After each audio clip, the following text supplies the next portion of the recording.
La famille Magicus, le Magico-livre. Chapitre 1. Aujourd'hui c'est mercredi, et comme tous les mercredis, il n'y a pas d'école. Alors qu'Agatha est à la patinoire, Félix lui choisit de se rendre à la bibliothèque. Les cours sont emballés à glace, très peu pour lui. Il préfère passer son après-midi à se promener au milieu des bandes dessinées, des mangas et des grimoires magiques, ses préférés. En franchissant la porte de la bibliothèque, il salue la main de Madame Lutrin, la bibliothécaire en chef. Et Madame Lutrin, elle a un véritable don pour se méfier des enfants qui bavardent, qui courent au milieu des rayonnages et qui mangent des beignets à la confiture de fraises tout en tournant des pages. Car à ses yeux, il n'y a rien de pire qu'un livre qui colle au doigt. Mais avec Félix, aucun problème. Elle n'a jamais rien eu à lui reprocher. Félix monte un escalier, longe les livres de cuisine magique, continue à travers la partie consacrée au grimoire d'histoire des sortilèges et parvint enfin à la partie de la bibliothèque qu'il préfère, celle des enfants. On y trouve de gros coussins et beaucoup de livres. Des gros, des petits, des colorés et même des invisibles. Très difficiles à dénicher.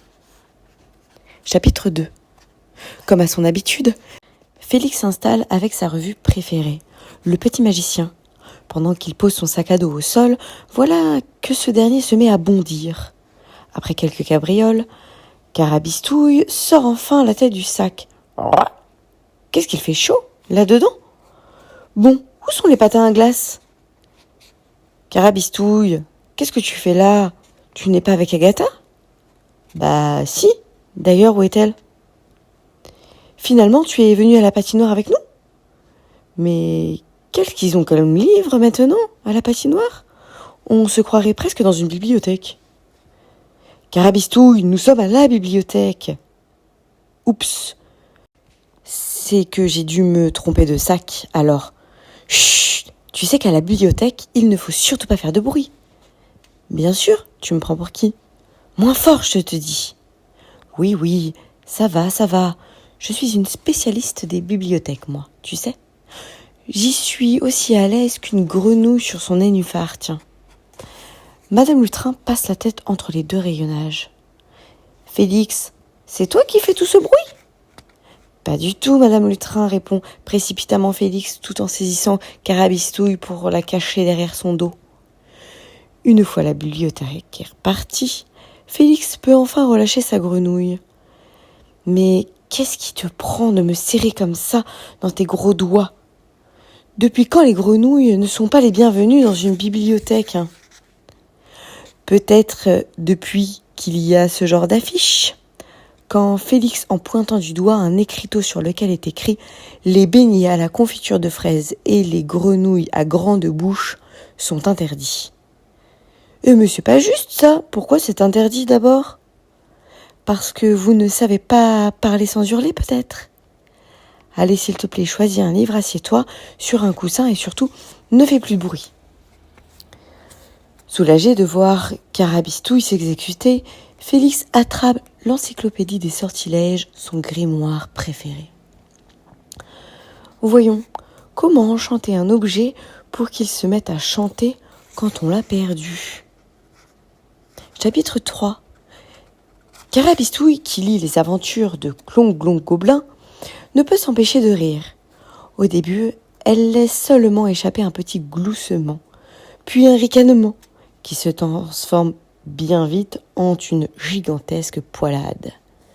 Carabistouille, chut! Tu veux que Madame Lutrin te remarque? Justement, la bibliothécaire en chef arrive au pas de course. Carabistouille, qui sait bien qu'elle n'a pas le droit d'être là, se cache derrière des coussins. C'est toi qui rigoles comme ça, Félix? Oui, c'est moi. Je lisais cette encyclopédie des sortilèges. C'est un livre vraiment... Le garçon jette un œil en direction de l'énorme ouvrage, écrit en tout petit, sans images et encore plus épais qu'un millefeuille magique. Vraiment hilarant. Ah bon? C'est à Madame Lutrin? Si tu le dis. En tout cas, évite de faire trop de bruit, s'il te plaît. La bibliothécaire s'éloigne en jetant de temps à autre un regard soupçonneux en direction de Félix.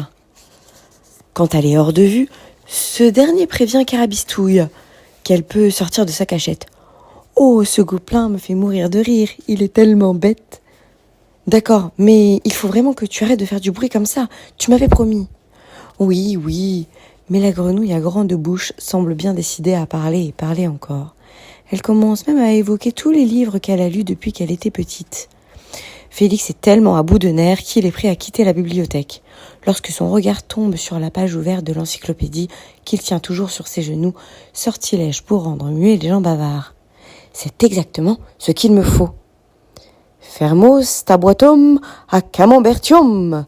Plus aucun son ne sort de la bouche de Carabistouille. Elle a beau ouvrir sa grande bouche, elle reste aussi silencieuse que possible. Parfait. Je vais pouvoir continuer ma lecture tranquille. Comme ça. Vexée, Carabistouille traîne ses longues pattes jusqu'au coussin et reprend sa lecture de Clongle le Gobelin. Bientôt, elle se roule sur le sol en riant. Mais heureusement, cela ne fait aucun bruit. Chapitre 4. Félix continue à consulter l'encyclopédie. Mais à force de porter ce gros livre, il commence à avoir mal aux cuisses. Eh bien, voilà qui va faire mon affaire. Sortilège pour faire parler les livres. Voyons la formule. Abracadafabriquiluni. Bonjour, monsieur. Je suis l'encyclopédie des sortilèges. Souhaitez-vous que je poursuive votre lecture? Bien sûr. Ah. Attendez que je vous pose sur ce coussin et que je m'allonge de ce côté.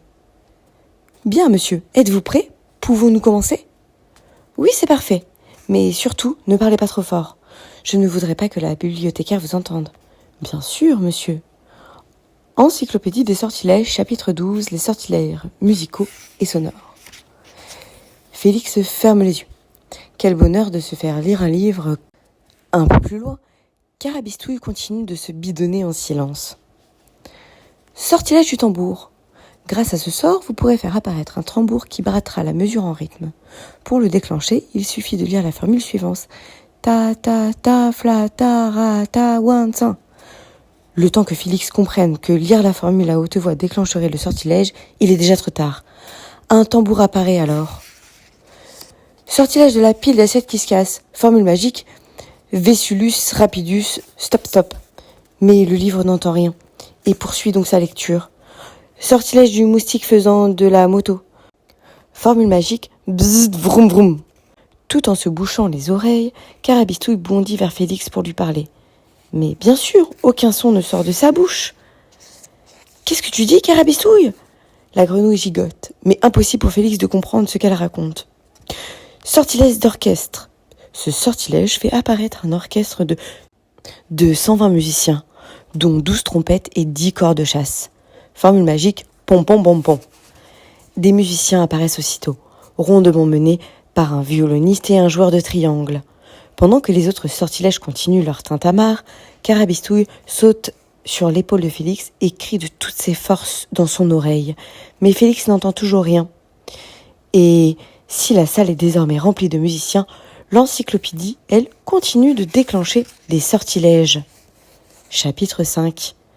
Madame Lutrin, les cheveux dressés sur la tête, arrive en courant. « Qu'est-ce que tout ça veut dire ?» hurle-t-elle en se dirigeant vers l'encyclopédie parlante, dont elle referme le couvercle d'un coup sec. Tous les sortilèges s'arrêtent. Il suffisait de fermer le livre? Oh, je suis sincèrement désolée, Madame Lutrin. Félix, pourquoi as-tu une grenouille à grande bouche sur l'épaule? Je vous présente Carabistouille. Elle est muette. Elle ne peut déranger personne. Oh, alors tout va bien. Ce n'est pas comme si un orchestre entier avait joué une symphonie dans ma bibliothèque. Après 20 minutes de reproches dans la bibliothèque, Félix et Carabistouille reprennent enfin le chemin de leur maison. Les deux amis marchent en silence sur le trottoir. Enfin, Carabistouille bondit et Félix marche. Dis, qu'est-ce que tu essayais de me dire tout à l'heure? Pour arrêter le vacarme, il suffisait d'utiliser le même sort que tu avais utilisé sur moi, et tout serait devenu silencieux. Félix soupire. Bien sûr, c'était la solution. Tu es trop forte, Carabistouille. Mais oui, qu'est-ce que je t'avais dit? Les grenouilles à grande bouche devrait être obligatoire dans les bibliothèques en fait. Nous sommes vraiment des expertes pour tout ce qui concerne les encyclopédies, les grimoires, les livres. Tiens, par exemple, sais-tu que le petit numéro en bas de chaque feuille indique l'ordre des pages ? La page 1 est en premier, la page 2 est en deuxième, la page 3 est en... Félix sourit, bercé par le flot de paroles continues de sa grenouille de compagnie. Finalement, c'était plutôt marrant, cette aventure à la bibliothèque. Peut-être devrait-il emmener Carabistouille plus souvent ? Si tu souhaites que je te raconte d'autres histoires, n'hésite pas à t'abonner à ma chaîne, Les Histoires de Bidibule, et à liker cette vidéo.